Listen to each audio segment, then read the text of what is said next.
In this video, I'm going to show you how to redirect your dog's chewing onto one of its toys.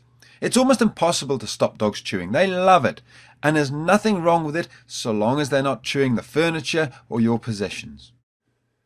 Redirecting is a three-step process. First of all, you need to find a toy which your dog is allowed to chew, such as a piece of wood or a raggy doll or something.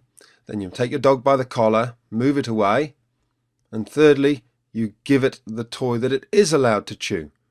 So there's those three steps very quickly. We'll go through them again in detail. The key is that we're not actually stopping Kenai from chewing. We're just redirecting it. So many dogs and puppies love to chew. There's nothing wrong with that. We've just got to help them understand some things they're not allowed to chew and other things it's fine to chew them. Here we are a little bit later on in the consultation, and Kenai's chewing the table again. This is one of the big issues with Kenai. He's been chewing the table for several months, so it's a habit that's going to take a few hours at least to break. All we do is move him away very quietly and calmly. We don't give him any attention by speaking to him, and we simply redirect him back onto his stick. And look how quickly he trots off with it this time. Again, Kenai just needs to be shown the correct way to behave. He doesn't need to be shouted at. He doesn't need to be tapped on the nose. He just needs to be shown a kind and gentle way to behave correctly. As with all things, practice makes perfect. So take your time, stay calm, and just keep giving your dog the same calm, consistent consequences of actions. And your dog will get it in the end. If your dog insists on chewing the couch after you've redirected them onto their little chew toy, then you can consider putting them into an isolation. You leave them there until they've stopped barking, and when they come out, they'll think twice about going back to chewing the couch.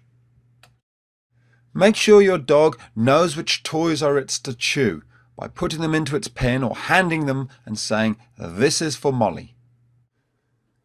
Distraction is another word for the simple method that we've just gone through.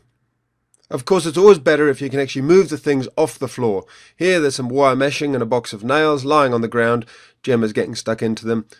We all leave things around, but if you can move things off the ground, do that. It's so much simpler. It keeps you sane, it keeps you calm, and it prevents the dog from ever even making mistakes. Set your dog up to win. All we're going to do now is bring over a little distraction, and you'll see how quickly Jenna goes, "Fine, yep, that's my toy. I'm happy to chew that. Perfect." Of course, inside the site there's a whole load more videos about how to stop chewing and mouthing and biting and stealing things. But just remember, there's always those practical things such as not leaving things around on the floor. And the most important thing of all is establishing yourself as the pack leader. If you're not the pack leader, then of course your dog never really will take any notice of you, and everything will become a game. That's all covered off inside the online dogtrainer.com. I hope you join us. We're going to have lots of fun together.